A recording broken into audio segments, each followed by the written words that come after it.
뭐 이론적으로는 뭐 이제 연려심, 직기심, 변실심, 뭐 후로잡기 얘기했는데, 그러면 우리가 실질적으로 이제 평소에 다양한 어떤 그런 이제 감정적인 상황, 소위 말해서 탐진치, 욕심이라든가 화낸다든가 그런 이제 격렬한 게 있지 않았습니까?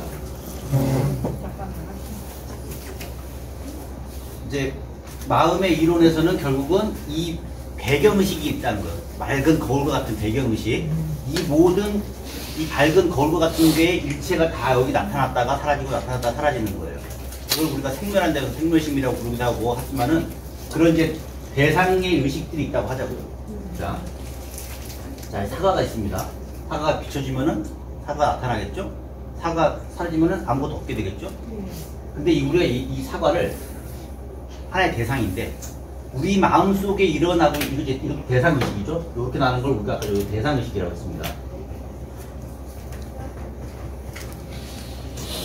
이 대상의식이 나타났다가 사라지고 나타났다가 사라지고, 대상의식은 나타났다가 사라지지만은 이 바탕 자체는, 걔네들이 나타나는 그 의식의 심층 자체는 항상 있는 거잖아요. 그리고 우리가 그걸 견실하다 해서 견실심이라고 하는 거예요. 거울의 바탕. 그거는 어떤 분별도 없고 차별도 없고 대상을 있는 그대로 비추고, 그리고 그냥 비춘 그 자체. 근데 지금은 사과인데, 사과라면 문제 없잖아요. 근데 만약에 대상의식 중에 앵그리가 일어났어. 앵그리. 화났어. 화는 이제 불이죠. 불화자죠. 화났다는 게 불화자예요. 불이 일어났어요.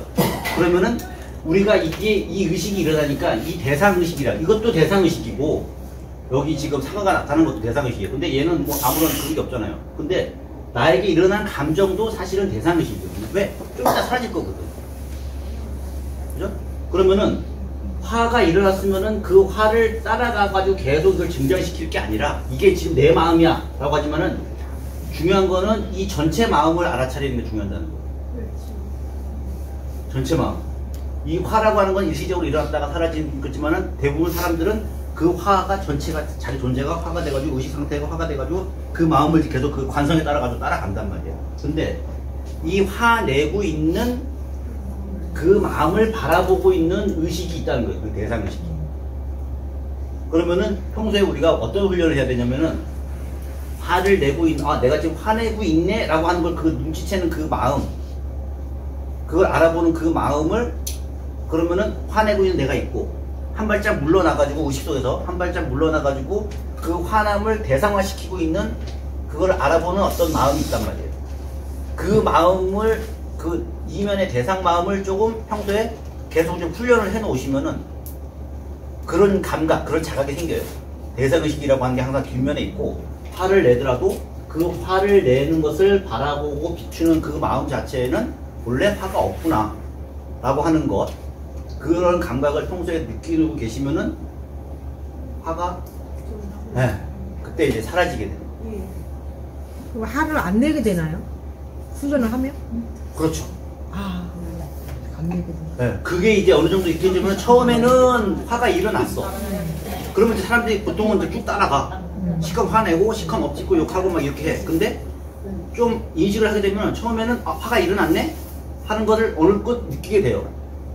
근데 그런 느낌이 강해지면은 내가 화내고 있지만 그거를 하나의 대상으로 쓱 밀어주고, 뒤에 있는 사람은, 뒤에 있는 존재는, 이제 배경의식은 화가 없구나라고 하는 걸 자각하게 되는 순간에 이건 하나의 그 대상으로 떨어져 나가는 거죠. 뭐 그런 거예요. 알아차림이라고 이제 볼 수가 있는 거죠. 그러니까 나에게 일어나는 의식도 그것도 하나의 사과구나. 화라고 하는 것도 그게 나의 전부라고 하는 게 아니라, 이거 사과를 대상으로서 밀어놓듯이, 그래서 내가 대상을 바라본다라고 보듯이, 화라고 하는 그 감정이 일어나는 것도 하나의 대상 속에서 바라보게 되면은, 그 바라보는 의식 그 자체에서는 일체의 사실은 좋고 싫은 감정이 없는 상태가 되고, 그렇게 되면은 이미 화에서 빠져나온 거거든요. 거기에서 익숙해지면 나중에는 이제 그게 자연스럽게 일어나는 거예요. 그런 활동을 평소에 제가 봤을 때 해놓으라는 거예요. 화 날 때만 알아채려고 하지 말고, 그러면 잘 안 되니까. 그러니까 명상이라고 하는 거를 평소에 하라고 하는 이유가, 자기가 마음속에서 다양한 의식들이 일어났는데 그 의식들이 일어나는 거를 순간적으로 알아차리는 어떤 존재가 있다라고 하는 감각을 자꾸 쌓아두면은 나중에 그게 익숙해져 가지고 생활하는 공간 속에서도 내가 이거를 마시고 있잖아요, 들고 있잖아요. 아, 커피가 쓰네라고 하는 감각이 느껴지잖아요. 그 느껴지는 어떤 존재가 자꾸 이제 생각이 되는. 우리는 생각 없이 그냥 마시고 막 이러잖아요. 그냥 그 의식대로 사는 거예요, 대상 의식 속으로. 그러니까 평소에 감각 속에서 양치질을 하다가도 양치질을 하고 있는 것을 있는 거를 보는 존재, 어떤 존재 이런 거를 이제 뒤에 이제 살짝 이제 자기 행동하고 혹은 자기 의식하고 자기 감정하고 좀 분리한 해서 바라보는 연습을 하게 되면은 그게 익숙해지는 순간이 되면 그게 일종의 다 명상이랑 똑같은 건데 그렇게 되면은 이제 그 어떤 좀 이제 탐진치의 상황 이런 거에서 한 발짝 이제 물러나게 되고 화를 내는 순간에서도 안 내게 되고 많이 내는 순간에도 적게 내고 이런 식으로 이제 익숙해지는 게 아닌가. 그래서 저는 이제 자꾸 이 대상 배경자라고 하는 거 배경의식이라고 하는 거 그거를 항상 좀 염두에 둬라. 그게 우리가 지금 평소 가져야 될 본래 자리다. 그걸 불교에서 얘기하는 그거거든요. 이런 게 좀 익숙해져야 된다. 감각이 좀 채워야 된다. 그런 인식을 하고. 이거 너무 당황했습니다.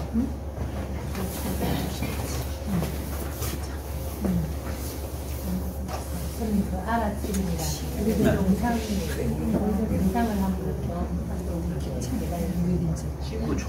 지금 이 메커니즘이에요. 알아차림이라고 하는 게 대승불교에서는 불성을 얘기하잖아요. 혹은 불심을 얘기하고 혹은 자성을 얘기하고 견성이라고 하는 말을 깨달았다. 대승불교 혹은 선불교에서는 견성이라고 하는 말을 해요. 견성이라고 하는데 견성이라고 하는 말이 이게 자성 아까 자성 청정심 할 때 그 자성 이거를 자각을 한다는 거예요. 아까 그 거울 감각, 네, 그 배경으로 있는 그 거울을 느끼는 그 감각을 느껴보라는 거예요. 그러면은 그것이 확고해지게 되면은 자기의 일상적인 그런 어떤 탐진치의 것들이 그냥 하나의 대상으로 보이기 시작하면은 그때부터 걔네들이 약해지는 거죠. 힘이 약해지는 거죠. 그걸 이제 우리가 뭐 이거를 뭐 알아차림이라고 얘기도 하고 뭐 남방에서 이제 싸지라고 얘기도 하고 이런 식으로 이제 하는 거죠. 그걸 이제 견성 혹은 견불성, 견자성 아까 말한 그 자성저지 견절심을 자각을 하는 거예요.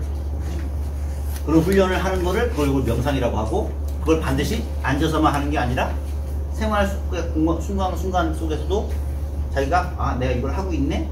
라고 하는 걸 이제 알아보는 거예요.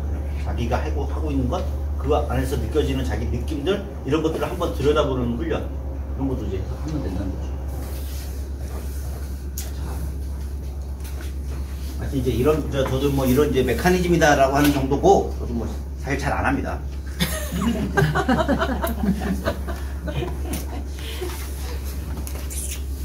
그리고 지도 나가시네요.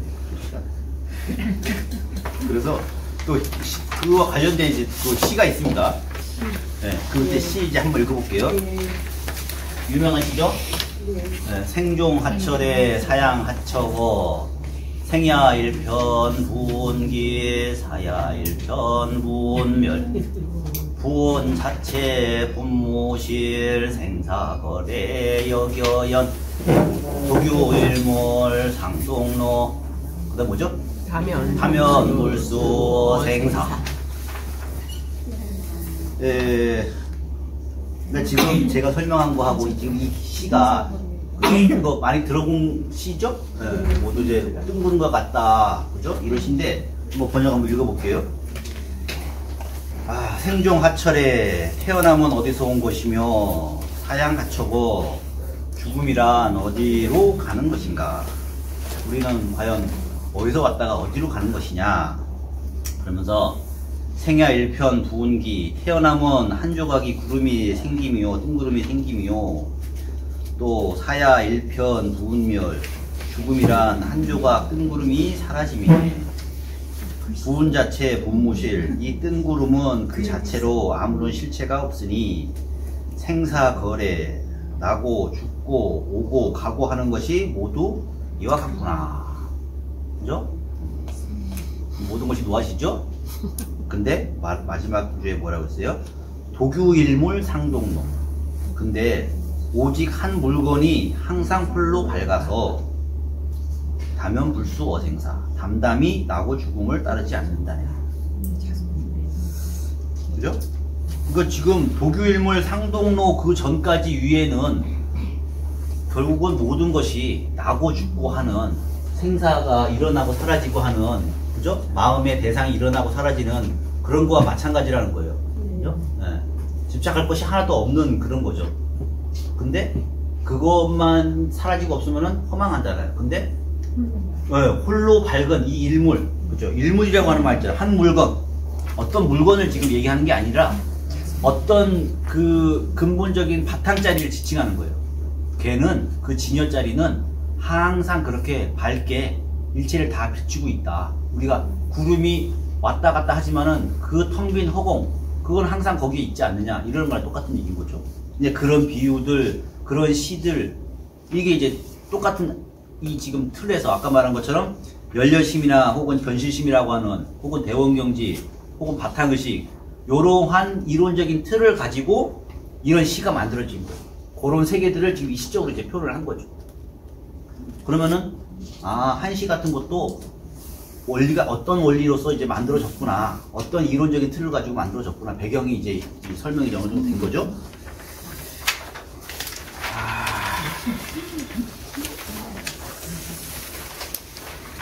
자, 그럼 뭐 우리가 경전을 나가야 돼. 진도를 나가야 돼.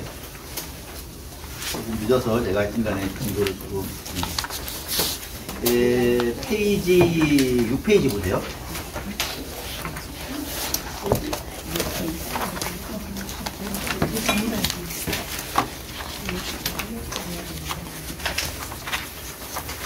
그래서 5분의 이치대로 실제를 보라라고 하는 품에서 몸의 형상을 가지고서는 저를 볼 수가 없다. 모든 상을 떠났다라고 하는 그런 의미가 있고, 그리고 이제 그 분의 맨 마지막에 보면은 모든 형상 허망하니 만약 모든 형상들이 상이 아님을 알게 되면 그 즉시에 부처님을 보게 되리라. 유명한 개송이죠. 범소유상, 계시허망, 낙견제상, 기상, 직견열애라고 하는 거. 그 모든 상이라고 하는 게 허망하다.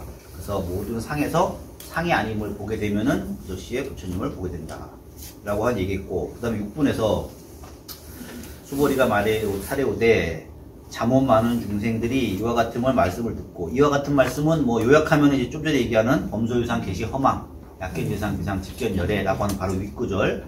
모든 형상들이 형상이 아님을 알게 되면은 그 즉시에 부처님을 보게 되리. 그거를 우리가 저번 주에 이제 X는 X가 아니다, 그러므로 X다 라고 하는 이제 그런 틀로 설명을 했습니다. 그 하나의 이제 폼으로 이제 설명을 드렸고요. 네. 그래서 이러한 말씀을 듣고 나서 참된 믿음을 일으킬 수 있습니까? 하시니 부처님께서 그런 말 하지 말라. 열애 멸후, 열애가 이제 그 입적한 후에, 인멸한 후에 500세에도 계율 지켜서 복을 닦는 사람이 있어서, 우리가 이제 복을 닦는다, 수복자라고 얘기하잖아요. 이제 복 많이 받으십시오 라고 얘기하지만 불교에서는 복을 많이 지으십시오, 복을 많이 닦으십시오 라고 하잖아요. 여기서 이제 그 표현이 여기서 나온 거예요. 복을 닦는 사람이 여전히 그때도 있어서 이 글귀에 믿는 마음을 낼 것이다. 그리고 진실하게 여기나니. 그 좀 전에 이제 열애멸로 500세라고 하는 표현이 나오는데, 또 뭐 그렇게 길게 설명할 건 아니지만은, 부처님이 입적하시고 인멸하신 후에 보면은 뭐 정법 세상이 있고 상법 세상, 말법 세상 이런 표현 있죠. 말법 세상에 태어나가지고 말법 중생들이 이런 식으로 표현을 많이 한단 말이에요. 그게 이제 그것도 이제 부처님이 입적하신 후에 한동안은 그 법이 상당히 번성하다가 시간이 점점 갈수록 법이 점점 쇠퇴한다 라고 하는 이제 그런 이제 의식이 있는 거예요. 그래서 그걸 이제 뭐 정법이 있는 세상, 이제 뭐 말법 세상 이런 식으로 구분하는 거예요. 그 중에 하나, 그 구분법 중에 하나가 500세라고 하는 게 있어요.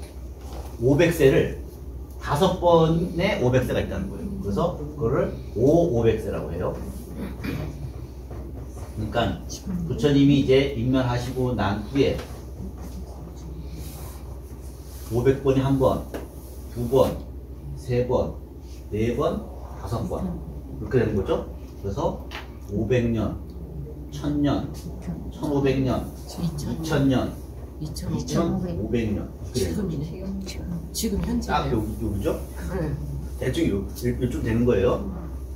그러면은 첫 번째 500세를 뭐라고 하냐면은 이거를 해탈 견고세라고 얘기해요. 500세를 제1 500세를 해탈 견고. 부처님이 입적하시고 나서 그 법도 살아있고, 그죠? 그 직후니까, 그죠? 법도 살아있고 그 직후의 500년간은 수행도 살아있고 그래가지고 많은 분들이 해탈을 하게 된다. 그래서 그거를 해탈 견고하는 세상이라고 해서 해탈 견고 이런 식으로 불러요. 그리고 두 번째는 그 다음에는 선정 견고 라고 불러요. 그때 되면 선정은 이제 수행을 닦는 거예요. 이 지금 이 500년과 1000년 사이의 요 세계에서는 여기서는 해탈한 사람이 많이 나오는데 여기서는 이제 그나마 해탈자는 좀 드물어도 수행하는 사람은 많이 나온다 해서 선정 경고 나오죠. 그리고 다시 500년이 지나면은 그나마 수행하는 사람도 적어들고 이제 부처님의 교법을 중심으로 하는 시대가 온다는 거예요. 이론적인 거죠. 수행 안 하고 그냥 말만 듣는 거예요. 그걸 이제 우리가 보다면은 다문경고라고 해요. 네. 부처님의 법을 경전을 그래도 많이 공부한다. 그래서 다문경고세가 온다는 거예요. 그렇죠? 점점 이제 약해지는 느낌이 들죠? 해탈자가 많이 있다가 그 다음에 직접 수행하다가 그 다음에는 그냥 듣기만 하다가 그죠? 그 다음에 제 네 번째 500년 제 4, 500년 때는 이거를 탑사경거라고 해요. 탑과 절사자 불사를 많이 한다는 거예요. 이제 공부 안 하고 탑 짓고 기도하고 복을 빌고 그죠? 그 불사 이제 공사판이 많아진다는 거예요. 한번 물리적인 이런 이제 양적인 게 증가한다는 얘기죠. 근데 사실은 그게 사실은 말법에 가까웠다는 증거가 되는 거예요. 사실 수행 안 하면 별로 의미가 없다는 얘기죠. 자, 그 다음에 제 500세는 후 500세가 되는 거죠. 마지막 500세 여기가 이제 500세가 되는 거예요. 다섯 번째 500세를 뭐라고 하냐면은 이걸 투쟁경고라고 해요. 네. 싸운다는 거예요. 그때는 불법을 가지고 이제 서로 이제 싸운다는 거예요. 탑 지어놨죠? 절 지어놨죠? 싸우는 거죠. 내가 회장하겠다. 내가 주지하겠다. 그죠? 그리고 투쟁경고 이 법이 맞다? 저 법이 맞다? 아니 내가 옳다? 이런 식으로 싸우는 시대. 지금이네요.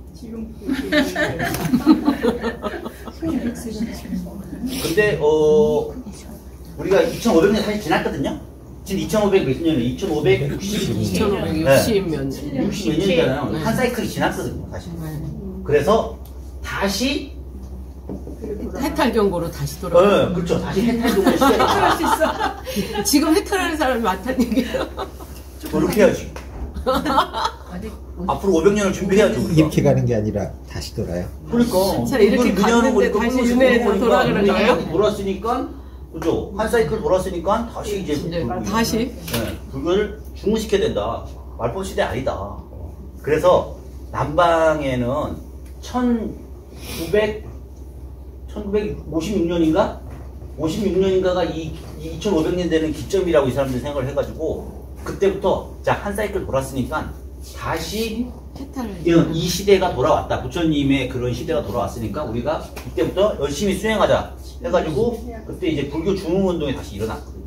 네, 우리나라는 조금 그렇지만은 남방에서는 그래가지고 남방 그 불교가 그 후에 그래서 전 세계적으로 이제 많이 퍼졌잖아요.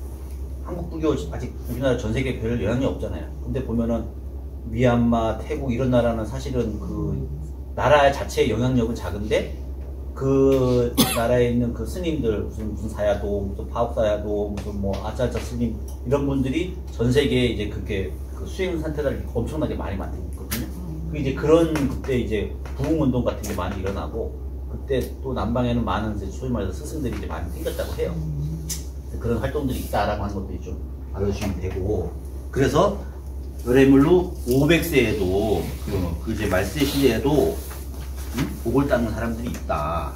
그래서 이 사람은 한 분 부처, 두 분 부처, 35 부처님께 이미 선분을 심었으며 한량없는 부처님께 온갖 선분을 심었다. 그러니까 이제 온갖 선인과를 다 심었다는 얘기죠. 깨달음을 이루기 위해 한 어떤 이제 그런 행위들을 다 했다는 거예요. 그리고 여기서 이제 부처님, 한량없는 부처님을 생겼다는 얘기가 반드시 부처님을 생겼다는 얘기가 아니라 일체 중생들을 다 부처님처럼 생겼다. 요런 이제 맥락으로 이해하시면 이제 자연스러울 것 같아요. 그래서 그런 사람들은 이 글귀를 듣는 즉시에 그 즉시에 일념으로서 천정 믿음을 일으킬 것이다. 그래서 수보리야 열애불은 열애는 모두 알고 다 본다. 무엇을? 모든 중생들이 이와 같은 무량한 복덕을 얻을 것이라고 하는 것을 다 알고 다 보게 된다. 본다. 그러니까 그 다음에 왜냐하면은 이러한 중생들은 아상인상 중생상과 수제상이 없을 것이며 법의 상도 없으며 법의 상이 없다 하는 그런 생각조차 없을 것이니 제가 그런가 이런 식으로 쭉 이제 나간다는 거죠. 여기 보면은 이제 법의 상이 없다. 우리 약속 몇 시죠? 4시요. 4시요? 좀 일찍 끝나시면 조금 일찍 끝나서 들어가야 돼. 그렇구나. 그럼 지금 40분인데? 그러면 요거 한 구절만 더 하고 네. 끝낼게요. 네. 6분까지 하시고. 네? 여기 하시고서. 네, 5분만 더 할게요. 자, 그래서 법의 상이 없다. 자, 법상도 없고 뭐 똑같은 거죠. 우리가 처음에 그 X는 X가 아니다. 똑같은 식이에요. 법의 상도 없다. 그 다음은 법의 상이 없으면은 그러면은 법의 상이 없는 걸 주장하는 거야? 아니, 법의 상이 없다는 것도 없어. 이런 식으로 가는 거예요. 그죠? 그러면은 비법상. 아무것도 없어. 네. 비법상도 없어. 법상도 없고 법의 상이 없다 하는 것도 없어. 없는 거죠. 무비법상인 거지. 있는 것도 어. 없는 것도 없다고 하는 것도 없어. 그죠? 있는 이거는 거는 법의 상이라고 뭐예요? 하는 어떤 상, 유에 집착하는 거잖아요. 그죠? 있음에 집착하는 건데, 그러면은 아무것도 없는 거야? 라고 하는 무의 상이 좀 있잖아요. 비법상. 법은 없는 거네? 이런 식으로 생각할 수 있다는 거예요. 저번에 왜 어떤 스님 얘기했잖아요. 뭐, 부처님, 이런 전사 절하는데, 아이고, 뭐, 거기다가 저를 해. 상인데. 이런 식으로. 뭐, 허망상을 사실 짓는 거거든요. 그러면 다 인정 안 하면은 도대체 어디에 우리가 의지할 필요가 없는 거죠. 그러니까, 그러면 상도 아니고, 유상도 아니고, 무상도 아니고, 뭐 어쩌란 얘기냐. 그러니까 우리가 처음에 얘기했는 게 이거의 중도를 지켜야 된다는 거예요. 밸런스 감각이라고 하는 거죠. 그 밸런스 감각이라고 하는 걸 이제 길러야 된다라고 하는 것. 있음에도 집착하지 말고, 없음에도 집착하지 말고. 요런 거. 다적인 얘기 뭐가 없음도 아니고. 요런 게 왜 중요하냐면은 평소에 이런 게 많이 일어나고, 이런 걸로 인해 가지고 트러블 상황이 많이 일어나거든요. 예를 들어서, 예전에 어떤 이제 보살님이 저를 반바지 입고 왔어요. 여름이 시원하게 반바지 입을 수 있죠? 그랬더니 이제 뭐라고 했겠죠? 어떤 분이 이제 뭐라고 한 거야. 그쵸, 뭐라고 했겠죠. 해가지고 내쳤어, 이분이. 그래가지고 스님 왜 나한테만 오는 거야? 스님 왜요? 저래 오면 반바지 입으면 안 되는 거예요? 막 이제 그러면서 왜요? 뭐 그럴 수도 있죠. 그랬더니 막 그래가지고 막 누가 와가지고 막 뭐라고 했어? 탁 치면서 왜 이게 저래 이게 반바지를 이렇게 맨살을 드러내면서 하시냐고 막 이렇게 얘기를 해요. 그러니까 이게 다 상인 거잖아요. 그죠? 그러니까 사람들이 제가 이제 그 사람들이 이렇게 얘기를 해요. 불교에는 두 가지 원리가 있다. 서로 이제 원리인데 이 원리를 잘 지금 생각을 해보시라. 하나는 부처는 부처고 중생은 부처고? 중생이다. 부처는 부처고 중생은 중생이다라는 원리가 하나 있고, 부처는 중생이고 중생은 부처고 부처다라고 하는 이 원리가 있다. 그죠? 이거랑 완전히 반대잖아요. 부처님은 부처고 중생은 중생이고 대장은 대장이고 쫄자는 쫄자인 거지. 어디 감히 이런 원리가 있다는 거예요. 근데 이런 원리를 중심으로 하신 분들은 아니 법당에 온 사람인데 어떻게 반바지. 부처님 와가지고 반바지를 반바지를 입고 입고 와. 부처님 앞에. 이런 예의도 없는 이런 식으로 이제 생각을 한다는 거예요. 네. 그 어떤 이제 이런 부분들은 어떤 그런 위계적인 부처님은 높고 중생은 낮으니까 그죠? 그 예의를 지켜야지라고 하는 깜짝이야. 그 상에 이제 어느 정도 이제 있다는 거예요. 근데 불교의 원리는 중생과 부처가 본래 차이가 없다는 게 또 그 핵심이잖아요. 네. 그 차별성을 무라고 하는 거. 무는 차별성이 없다는 거예요. 그죠? 그 무상을 주장을 해. 그죠? 그럼 요 밸런스가 그러면은 뭐 와도 상관없죠? 뭐 그게 뭔 상관이요? 라고 하는 것도 말이 되고. 그죠? 중생과 부처가 그러는데 그러니까 그런 것들의 밸런스 잡아서 맞춰가지고 그렇다고 해서 세상을 사는데 예의가 없을 수는 없잖아요. 그죠? 그쵸. 그러니까 예의는 그게 왜 필요한가를 생각을 해보라는 거예요. 결국은 그거는 자비심의 실천으로서 예의라고 하는 그 분별상이 필요한 것이라고 하는 게 사실 가장 핵심적인 상황이지 그거를 쫑크를 줄 상황은 아니라는 거예요. 이거 큰일 날려. 지옥 가나요? 반바지 입고 왔다고 해서? 전혀 그런 거 아니거든요. 네. 인간이 사는 세상이라고 하는 게 어차피 그렇게 이제 레벨과 질서감이 있기 때문에 그 질서감을 좀 잘 좀 지켜주고 친절하게 저래서는 이렇게 해가지고 하는 거 좋습니다. 친절하게 알려주면은 그 사람이 뻗댈 건 아니잖아요. 그죠. 얼마든지 좋게 될 수가 있단 말이에요. 맞아요. 그러니까 그러한 감각. 너무 여기에 치우쳐가지고 큰날려 이거 아니고. 그쵸. 그렇다고 해서 허망한 감각. 그러면 뭐 부처님하고 맞다이 담배 이게 아니고. 그쵸? 예전에 숭산 스님이 법문 중에 그런 법문이 있었어요.